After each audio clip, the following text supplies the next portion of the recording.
Hola, me llamo Chuck Babiloni y te doy la bienvenida a una edición especial, y esta es ya la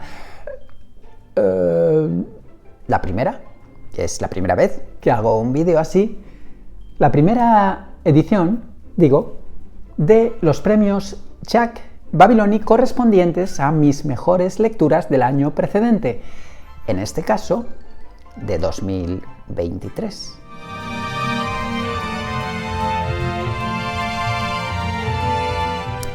Antes que nada, permíteme un minúsculo exordio. Te voy a explicar dos puntos fundamentales. Yo no cuento las lecturas que hago, me parece una ridiculez. En el ámbito de los booktubers o de los bookstagrammers, siempre me ha parecido una matraca insufrible y una absoluta estupidez considerar la lectura como una gincana, como unos Juegos Olímpicos. He visto así de pasada booktubers que llevan un recuento hasta del número de páginas que leen. Déjame explicarte por qué esto me parece ridículo. Uno puede detenerse y mirar por la ventana infinitamente una tarde entera, 5 o 6 horas, pensando en no sé qué, yéndosele la cabeza a las musarañas, a propósito de reflexionar sobre una sola frase que ha encontrado en un libro de aforismos.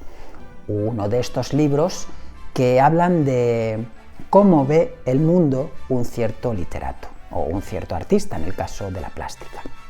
Pues bien, a veces lo que leemos en un día es una sola frase, 3 palabras, sujeto, verbo y, con suerte, algún complemento, adverbio o adjetivo. Esto por un lado. Y por otro, a veces leemos libros de 600, 700, 800 páginas y nada de ellos, fíjate que es difícil, nada de ellos queda en nosotros. ¿Por qué? Quizá por el hecho de que hayamos leído a mayor velocidad de la que podemos desempeñar. Y no leer rápido, porque ¿qué es leer rápido? Hay personas que leen 300 páginas en 2 horas. Hay personas que trabajan la lectura instantánea o la lectura en vertical, por ejemplo, es mi caso. Pero ¿qué importancia puede tener la cantidad de lo que uno lee si eso que ha leído no deja sedimento? Bien, estas eran 2 puntualizaciones que te quería hacer. Y una adenda. No voy a decir cuáles son los nominados y de entre esos nominados extraer el ganador, sino que te diré los finalistas y te daré la sorpresa con el ganador final.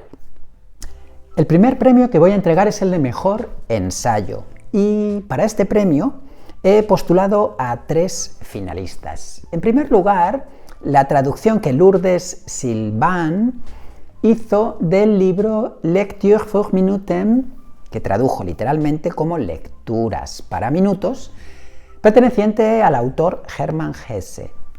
Por otro lado, la traducción que Rumi Sato hizo del libro de Yoshimoto Banana, conocido en español a través de Rumi Sato como Un viaje llamado vida.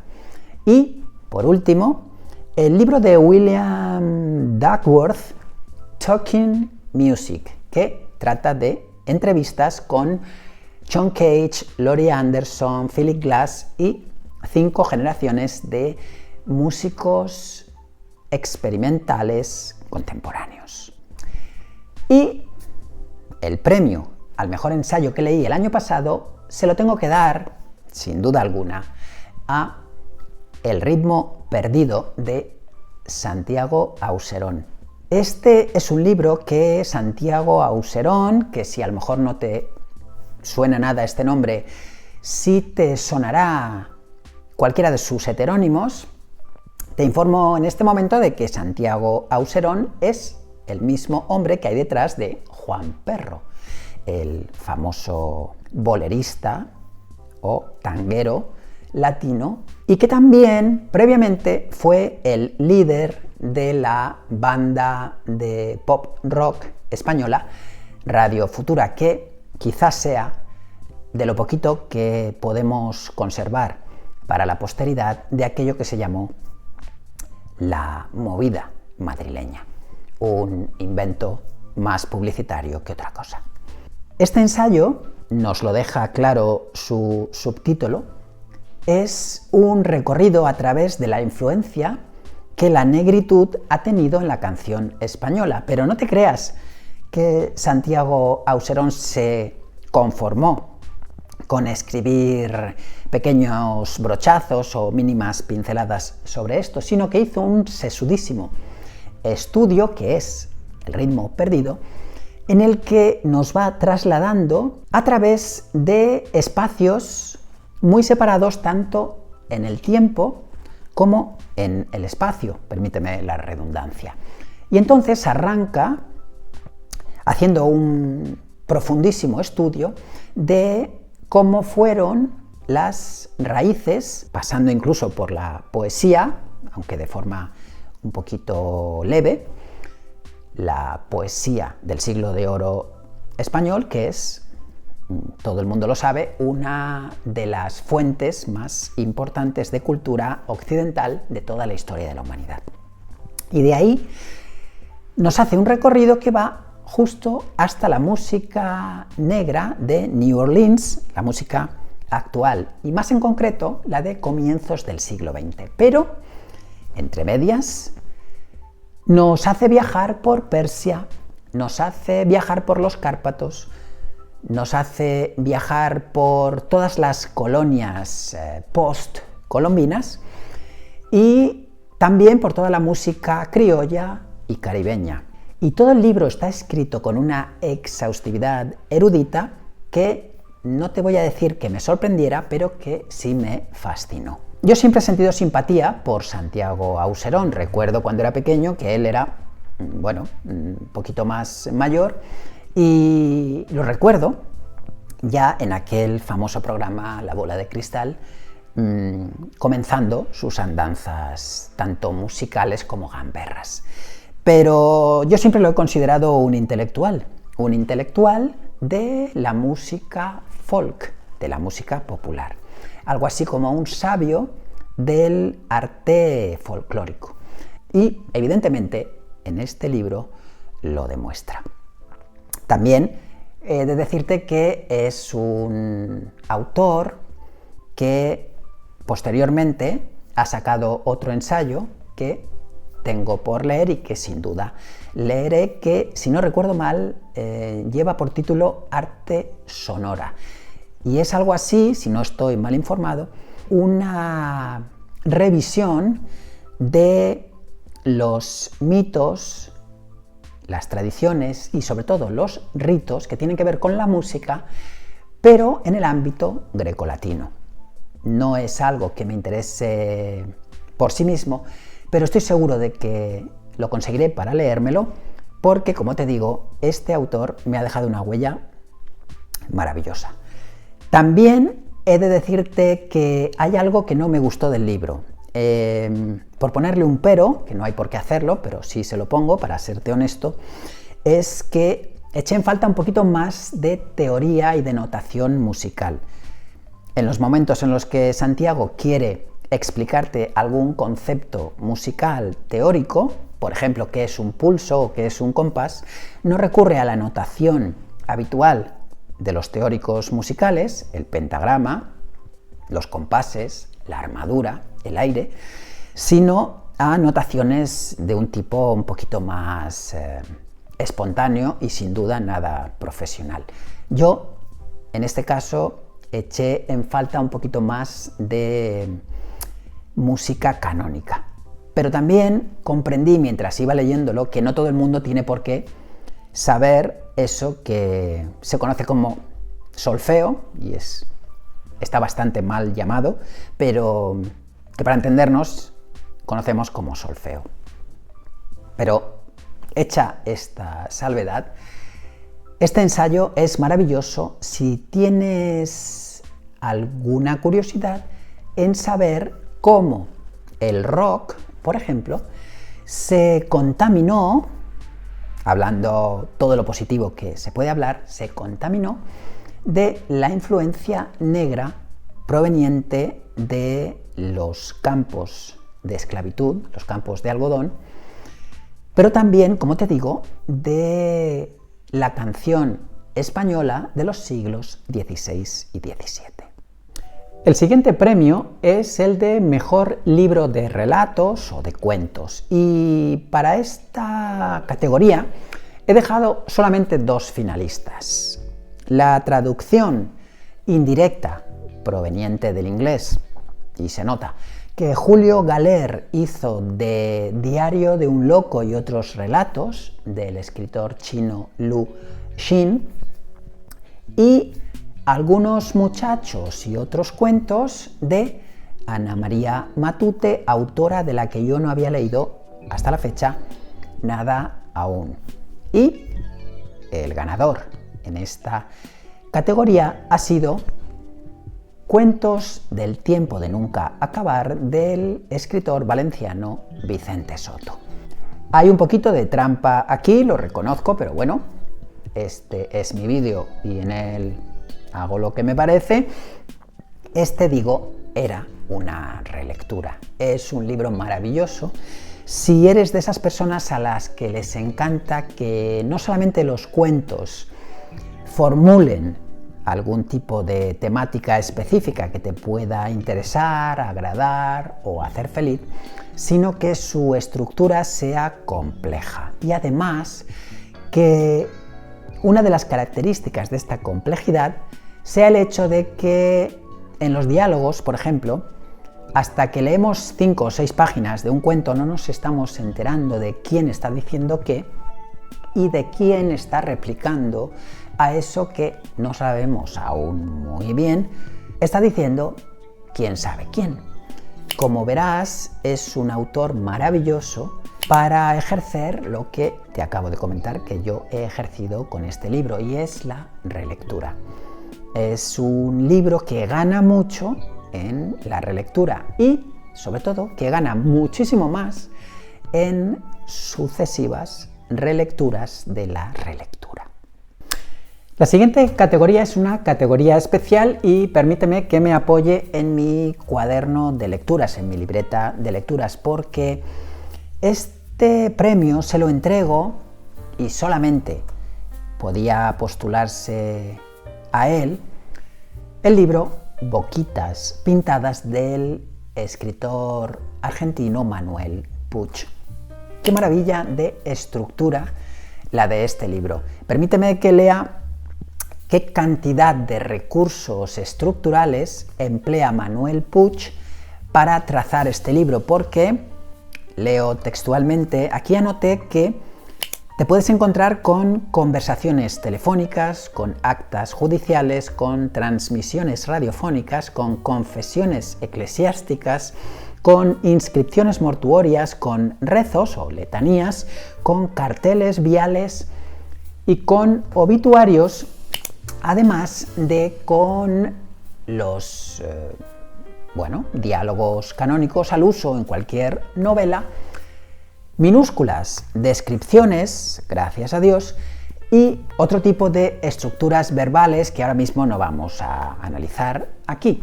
Me estoy refiriendo al hecho de variar en una misma página de tiempos verbales y también de sujetos de estos tiempos verbales.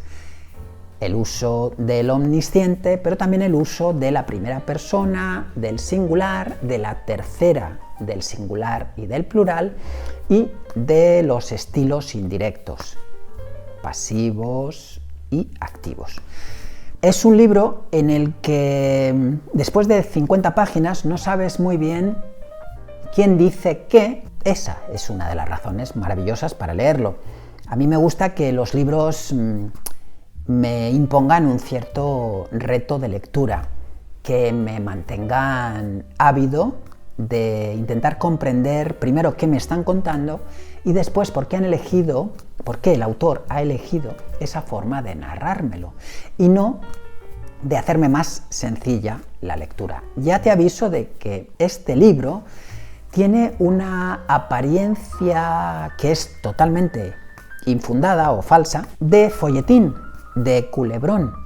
Y quizá tenga que ver con el hecho de que de él se han fraguado bastantes versiones, tanto cinematográficas como televisivas. Pero yo lo he catalogado como contrafolletín, si acaso.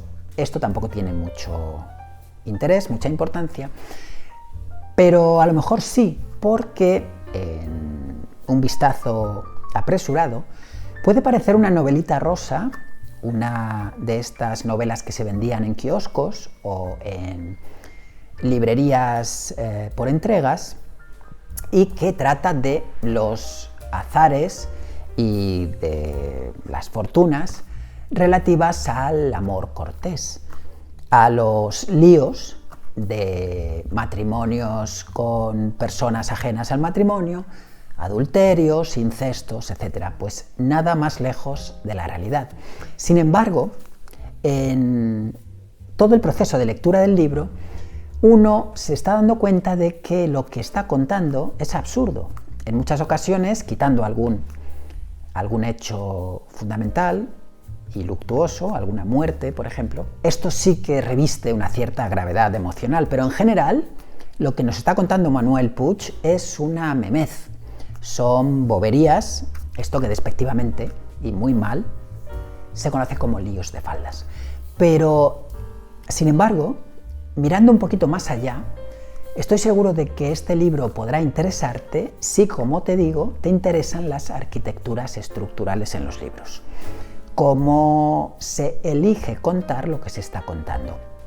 Y esto, con suerte, digo que con suerte, a lo mejor no ocurre, pero con suerte hará que te olvides de que lo que te quiere contar Manuel Puig no es más que un homenaje a los tostones cinematográficos de películas de sobremesa o a esos tostones, sobre todo en latitudes latinas o caribeñas, de los culebrones televisivos. Y también, con suerte, y ese fue mi caso, te puede recordar a los grandes clásicos románticos norteamericanos de los años 50, 40 y como mucho hasta los 60. Las tontunas de comedias cinematográficas a los Rock Hudson y Doris Day y similares. El siguiente premio también es una categoría especial que he creado, que he titulado Amiga, esto no es prosa. Y evidentemente no lo hago con afán peyorativo, sino todo lo contrario. Y el premio se lo concedo a El Barranco, de la escritora cubana de estancia de muchos años en Canarias, en España, Nivaria Tejera. Este es uno de los libros fundacionales de lo que se conoce como literatura hispana, no solamente española, literatura hispana relativa a la mal llamada Guerra Civil Española, la que tuvo lugar entre el año 1936 y 1939. Y digo mal llamada Guerra Civil Española porque no fue una lucha fratricida, como ha quedado este hecho recogido en un montón, en un sinfín, en una inmensa mayoría, en casi una cantidad unánime de libros de historia, sino que fue una contienda que se produjo por un alzamiento militar. De modo que la tan cacareada distinción de bandos no tiene ningún sentido. La Guerra Civil Española fue una contienda provocada por el alzamiento militar en contra de la población civil y a cada uno le pilló donde viviera. Pues bien, este libro, tú ahora dirás, ¿otro libro sobre la Guerra Civil Española? ¡Qué pesadez! Bueno, espérate, porque este libro se considera el libro fundacional de esa corriente. Vamos a aceptar, ya te digo que yo no acepto esta corriente, pero bueno, digamos el estilo Guerra Civil Española, pero vamos a crear ese anaquel y vamos a trabajar sobre ese cuaderno de campo. Pues bien, si hacemos esto, El barranco es uno de esos libros que constituyen lo que en literatura se llama la piedra fundacional.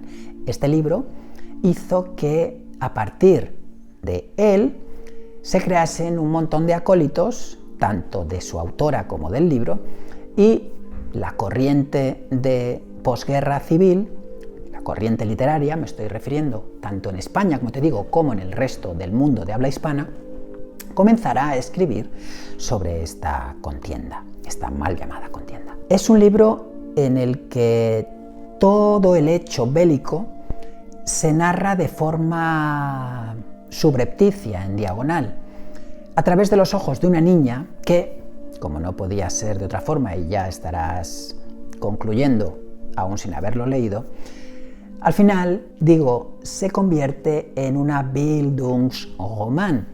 Y a propósito de la Bildungsroman, te remito a este vídeo mío, que lleva en el canal ya un cierto tiempo y que pertenece a mi decálogo Cómo elegir lo que leer. Bien, para decírtelo rápidamente, lo que ocurre siempre en una Bildungsroman es que asistimos al crecimiento tanto emocional como sentimental como espiritual de un niño, nunca mejor dicho, mientras crece, el crecimiento a través de la crecida. Hay miles, decenas de miles, millones de libros en todas las lenguas que tratan de esta corriente, y a mí es una corriente que me encanta. Me gusta ver cómo el escritor se traviste de la apariencia de niño y a través de los ojos, del pensamiento y sobre todo de las emociones hechas literatura de este niño, consigue que te expliques y te dejes explicar asuntos tan luctuosos como el que estamos tratando. Es un libro que ya he dejado ilegible, mi ejemplar está prácticamente ilegible, lleno de marcas, de tintas fluorescentes, he hecho un sinfín de subrayados, he hecho un sinfín de dibujos en los márgenes, he anotado cómo va cambiando de un tiempo verbal a otro, cómo va cambiando de persona verbal también, y es un libro que, bueno, será difícil que vuelva a releer porque, como te digo, lo he dejado bastante ilegible. Y eso, en mi caso, siempre constituye un hecho no solo perseguido, sino celebrado. La siguiente categoría es el mejor libro ilustrado, puede ser también álbum ilustrado. Y los finalistas son de Artur Navarro y Marta Lafuente, El primer beso de Julianín, y de ilustraciones de Dave McKean y texto de Neil Gaiman, Los lobos de la pared. Y sin duda, el premio se lo concedo a Para los míos, de Juanjo Sáez. Aquí he de reconocerte que si todo esto de los premios que uno concede a sus lecturas de un año ya es de por sí subjetivo, porque los libros no solamente tienen calidad, sino que en ocasiones nosotros no somos capaces de acceder a esa calidad por las razones que sean, generalmente emocionales. Aquí he de utilizar, y te digo que utilizo, una subjetividad aún mayor porque a mí me encanta toda la obra de Juanjo Sáez. Para los míos vuelve a ser un libro en el que Juanjo Sáez echa mano de ese estilo visual, gráfico, tan particular que él tiene, que podríamos resumir como garabatero, dicho con todo y con absoluto respeto por mi parte, estilo garabatero, estilo filoinfantil, o mejor dicho aún, infantilizado, que en realidad es un estilo que para mí se explica de una forma muy sencilla, y es que practica de manera constante la autoindulgencia. Si alguien se pone a dibujar y no es un profesional de eso, casi siempre lo que dibuja o lo esconde y es de consumo absolutamente personal, privado e íntimo, o lo destruye, lo rompe, lo trocea, o si tiene máquina de triturado, lo tritura. ¿Por qué? Porque generalmente cuando no somos duchos o creemos no ser duchos en algo, tiramos de muchísima más autoexigencia que cuando sí lo somos. Y además suele darse el caso, no digo que sea en el 100% del universo en el que estemos analizando esto, pero suele ser el caso, el hecho de que cuando no nos vemos duchos en algo, tememos bastante lo que pueden decir los demás, como si esto fuese o tuviese, alguna importancia, revistiese algún tipo de fundamentación que tuviéramos que manejar.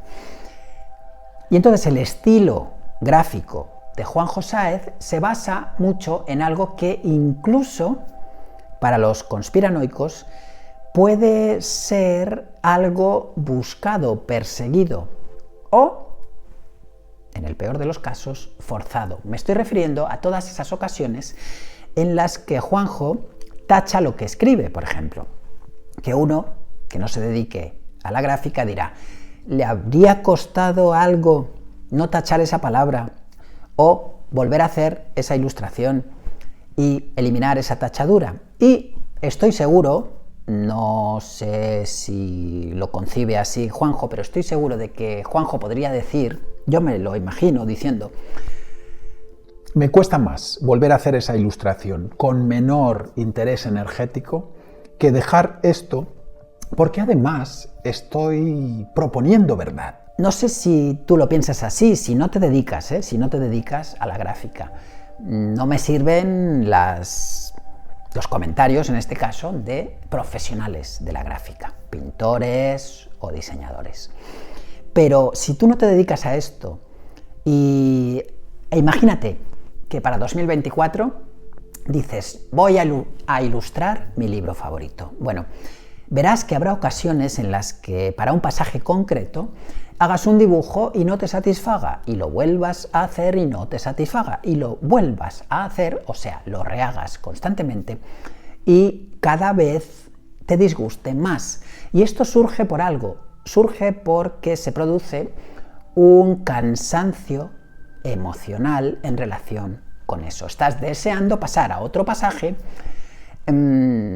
hacer borrón y cuenta nueva de él, en el que estás trabajando, por ejemplo, eliminarlo, dices, pues de este pasaje no pienso hacer ilustración.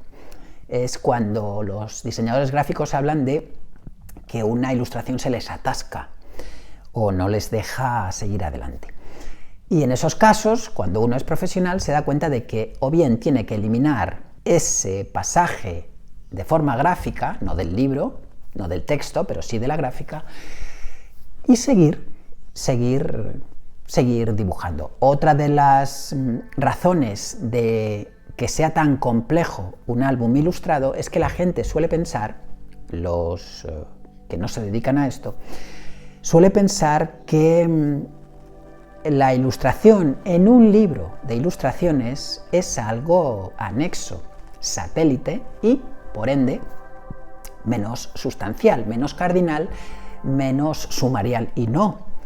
Un álbum ilustrado, y por eso yo he creado esta categoría, es un libro en el que texto e ilustraciones tienen la misma relevancia, cuando no que la ilustración tenga más que el texto. Esto explica que haya libros ilustrados en los que la ilustración sea 1000 veces mejor que el texto. Pero esto no significa nada negativo en relación con el texto, es simplemente que la ilustración ha sido mejor o que la ilustración ha mejorado el texto. Y esto, evidentemente, no siempre, pero en la gran mayoría de los casos es lo que se persigue en un álbum ilustrado. Un texto que podría ser menos cojo se transforma en un texto maravilloso acompañado de una ilustración. cuando hay la trampa mental es que la ilustración está mejorando un texto que no era tan bueno.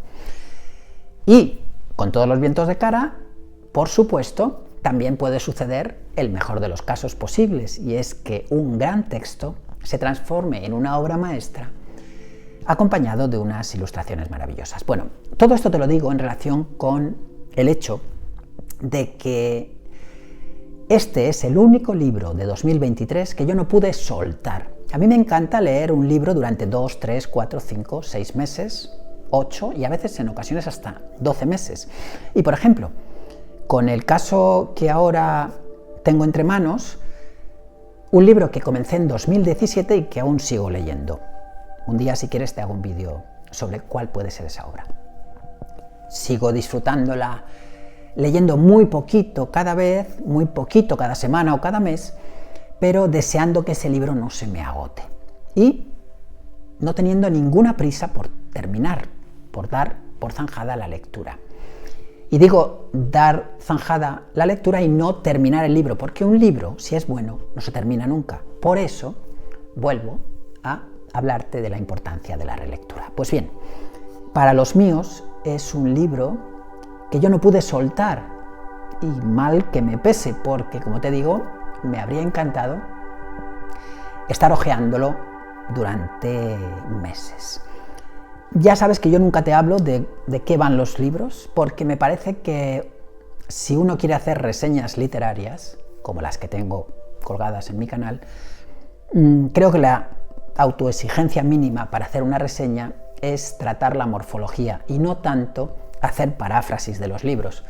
YouTube y sobre todo Instagram está, a mi juicio, lleno de falsas reseñas sobre libros. Son paráfrasis literarias, son defensas argumentativas del argumento, o sea, son debilitaciones de los libros. Y aquí, bueno, parece que tengo que hacer un poquito de paráfrasis porque Juanjo Sáez, en el título, ya te puedes hacer una idea de lo que persigue, construye un homenaje a la vida con sus difuntos padres, con su difunta perra y con todos los recuerdos tan durísimos que uno, sin saberlo, lleva a cuestas en relación aún con la felicidad. ¿Y por qué esa felicidad cada vez es más dolorosa cuando los tuyos desaparecen? Es un libro precioso, no tengo ni un pero que ponerle, es el único libro al que no tengo ningún pero que ponerle sobre mis lecturas de 2023. Es raro, porque yo suelo ser pejiguero, bueno, de forma orgánica, digamos. Siempre encuentro que algo puede ser mejor de lo que es e incluso en mi propia creación lo intento a diario. Entonces, bueno, me parece que es lo mínimo que se le puede pedir a un autor, tanto si es autor plástico como si es literario, como si trabaja en ambos mundos, como es mi caso. Como te digo, no tengo ni un solo pero que poner a este libro. Es un libro muy grueso, pero que no se lee con sensación, o por lo menos a mí no me sucedió, de estar engullendo un tocho. Juanjo, esto quizá le haga gracia a él, maneja tan bien los ritmos estructurales, tan bien el trabajo sintético con la línea y sobre todo con la mancha, que es algo que me ha gustado mucho, cómo ha utilizado las manchas de color en este libro. Es algo en lo que él, por otros libros que he visto, no se detiene específicamente, que, como te digo, estuve leyéndolo con la boca abierta. Yo todas mis lecturas las hago en voz alta, siempre leo en voz alta desde pequeño, nunca he leído de forma introspectiva. Es un libro que suena maravillosamente, aunque parece que estás cometiendo pecado mortal leyéndolo en voz alta. Y esto, si no te han servido los pequeños datos que te he dado hasta ahora, me parece que es bastante significativo en relación con lo que yo considero que esto es una absoluta obra maestra. El siguiente premio pertenece de nuevo a una categoría especial que he creado y que he titulado No es Swarovski, es diamante. Y tiene que ver con esos libros de los que esperas maravillas, como siempre se espera de un libro. No creo que nadie coja un libro pensando que no será una maravilla, pero que no preveías que iba a ser tan brillante como pensabas que podría ser. Y también tiene candidato único, y en este caso se lo entrego a El regreso de Carmen Kurtz. Carmen Kurtz es una autora que tuvo su preeminencia fundamental en las décadas de 50, 60 y 70 en España, e incluso tuvo bastante predicamento entre las élites literarias. Sin embargo, algo sucedió que probablemente nunca sepamos, y esta autora, por supuesto, ya no es reeditada desde hace más de 30 años, habiéndose llevado, incluso cuando estaba en su apogeo profesional, premios que por aquel entonces no se habían convertido aún en auténticas farsas, tanto mediáticas como publicitarias. Además, con este libro se da la circunstancia de que pertenece a la editorial Planeta, una editorial que, evidentemente, el 80% de su catálogo ya está constituido por autores que ni siquiera escriben los libros que firman. O sea, que toda su producción, casi toda su producción, llegará a un momento, a no mucho tardar, en el que no podamos rescatar ni un solo autor que no sea negro literario, que no sea escritor fantasma. Pues bien, nuevamente no te voy a hablar de cuál es el nudo argumental de El regreso, pero es que no hace falta. Es un libro totalmente de estructura, olvídate de Boquitas pintadas, de Manuel Puig, que no tiene ni un atisbo de complejidad estructural, que no tiene ni un atisbo de complejidad gramatical, que no tiene ni un atisbo de complejidad sintáctica, ni un atisbo de complejidad sentimental, emocional y espiritual. Sin embargo, es un libro que, como reza el premio, no lo llames Swarovski, llámalo diamante, deja una huella posterior a su lectura. Es uno de esos libros, seguramente te ha sucedido esto, que recuerdas con más cariño del que experimentaste durante su lectura. Entonces, te estoy hablando de una novela que, sin duda, estremeció mis cimientos emotivos. Ya no te estoy hablando de ninguna inquietud técnica relativa a cómo se construye un libro. Si te interesan esos libros que se leen rápidamente, pero que no puedes soltar, que estás deseando no comer para seguir leyendo, que estás deseando no quedar con tus amigos porque tienes este libro entre manos, que estás deseando no llegar a no sé dónde si vas en metro por no cerrarlo, este es el libro para ti. El regreso de Carmen Kurtz. Mejor premio de poesía. Y aquí debo hacer otra trampa, porque hay un candidato único y por ello el premio va a parar a Salvo el crepúsculo, poesía definitiva de Julio Cortázar. Y te digo que hago trampa porque aquí no he incluido mis relecturas de Juan Ramón Jiménez, porque evidentemente si incluyera aquí, por ejemplo, Platero y yo, que es un libro que me releo al menos 2 veces al año, desde hace más de 2 décadas, evidentemente siempre ganaría Juan Ramón.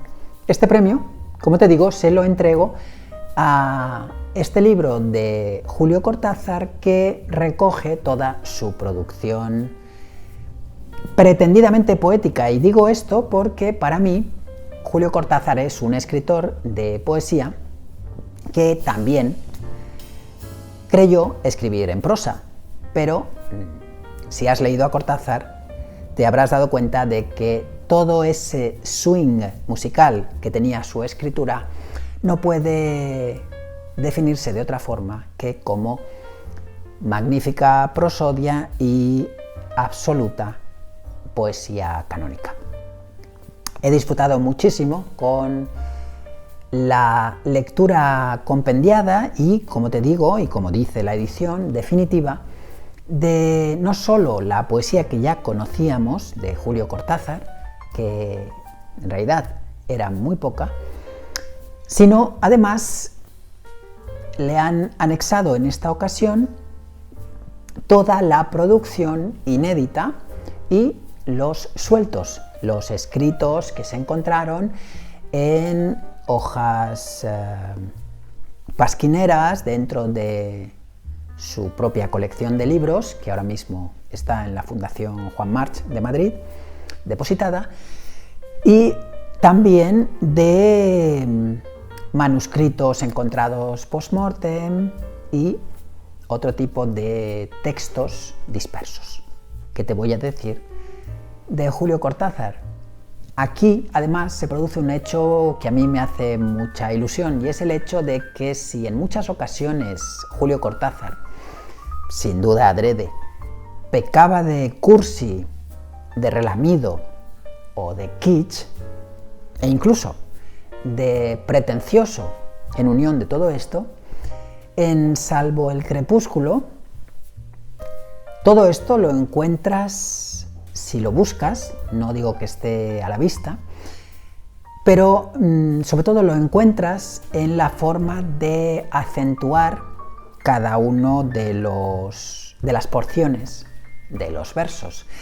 Y cuando escribe pretendidamente en prosa, con más razón aún, porque poca prosa del siglo XX en español es más poética que la de Julio Cortázar, con el permiso de Antonio Di Benedetto, de Vicente Soto, de Alfonso Grosso y alguno más, sobre todo Julio Ramón Ribeiro. Julio Cortázar sigue reinando con todas las de la ley en esta pequeña parcela del análisis prosódico de los textos. Y llegamos a la última categoría, y esta es la de mejor libro en lengua no natal, lengua extranjera. Esos premios que se conceden en mal llamada lengua extranjera, porque ¿qué es extranjero? Cuando hablas un idioma ya no eres extranjero de ese idioma, no perteneces a esa tribu, pero ese idioma no es extranjero para ti. Y estos los tengo en físico, no son lecturas en digital. Asfixiante culture de Jean Dubuffet, un ensayo sobre las relaciones entre alta cultura y baja cultura en relación con el arte folclórico, que sabes, si me sigues en este canal desde hace tiempo, que es una de mis aficiones, de mis obsesiones y también un objeto de coleccionismo, el arte popular, el arte autodidacto. La poesía completa de Carlo Porta, Poesie, en plural, poesías, del poeta italiano Carlo Porta, del que yo tampoco había leído nada. Y esos eran los finalistas. El premio se lo lleva, perdona que no sea una gran sorpresa, Fahrenheit 451 de Ray Bradbury. Este libro yo lo había leído en varias ocasiones, en la adolescencia, por supuesto, después un poquito más mayor, después de terminar la carrera, y luego dejé de leer a Bradbury, no sé por qué razón, y esta frase tiene mucha importancia, no sé por qué razón, porque cada vez que lees a Bradbury te das cuenta de que su sistema era maravilloso. Él siempre decía, te lo dije en otro vídeo, que el único misterio para escribir es escribir sobre lo que te toca, lo que te conmueve, y que la técnica vendrá por añadidura, ya te las apañarás tú.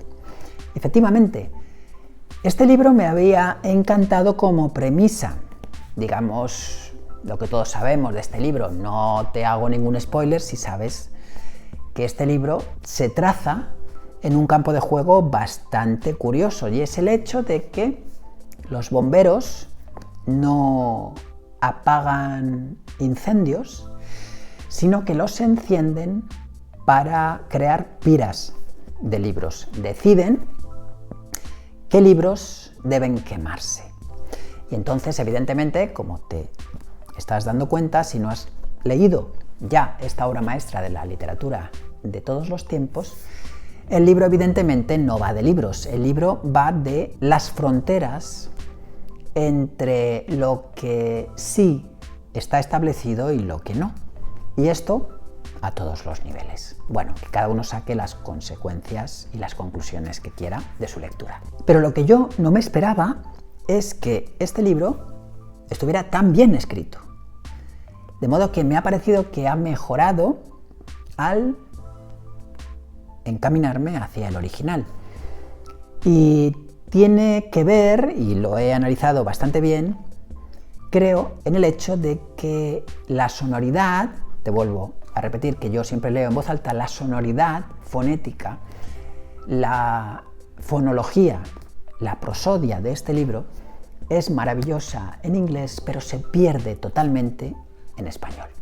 Entonces, este libro se sostiene, además es uno de esos libros escasos que se titula de la misma forma en cualquier idioma, con la escala, y el 451 hace referencia a la temperatura en grados Fahrenheit a la que arde el papel. Pero en todos los idiomas, al menos los que he consultado, los 12 o 13 que he consultado, este libro siempre se ha traducido manteniéndole el título, es evidente. Qué poquito respeto se tiene por escritores que, no sé por qué, en el imaginario colectivo han alcanzado la categoría de bestsellers. Bueno, de acuerdo, este libro se ha vendido como churros y muchos de los de Bradbury, pero olvidamos que otros de Bradbury han quedado descatalogados e incluso el propio autor retiró algunos de ellos. Esto todavía no está claro, hay ciertos estudios que he leído últimamente que hablan de esto y otros que desdicen esto. Ya veremos en qué quedan los teóricos de la literatura. En fin, y con esto te doy las gracias por haber llegado hasta aquí. Si te has visionado todas las categorías, te vuelvo a recordar lo que te decía al principio: la lectura, como cualquier actividad intelectual, es un hecho eminentemente subjetivo, depende de nuestra preparación, de nuestra cultura, de nuestro entorno, de la pertenencia a una tribu, de nuestro dominio de la lengua y sobre todo depende de algo mucho más importante aún, que es de la subjetividad. Hay libros que detestamos de adolescentes y que hoy son para nosotros perlas. Por ejemplo, en mi caso, Platero y yo, un libro que yo odié porque siempre era de lectura obligatoria en la enseñanza general básica, y hablo de la española, y que hoy es un libro de cabecera, pero de cabecera real. Me acuesto teniéndolo siempre a medio metro de mí. Y también ocurre lo contrario, libros que nos han encantado en un cierto momento de nuestra vida y que hoy serían insufribles. Por ejemplo, Robinson Crusoe, que de pequeño recuerdo que disfruté muchísimo y que luego me pareció que es un libro repetitivo, lleno de clichés, clasista, y que no se entiende cómo puede ser una joya de la literatura universal de la humanidad universal. Es un libro que, si no fuera porque Julio Cortázar creó una reescritura,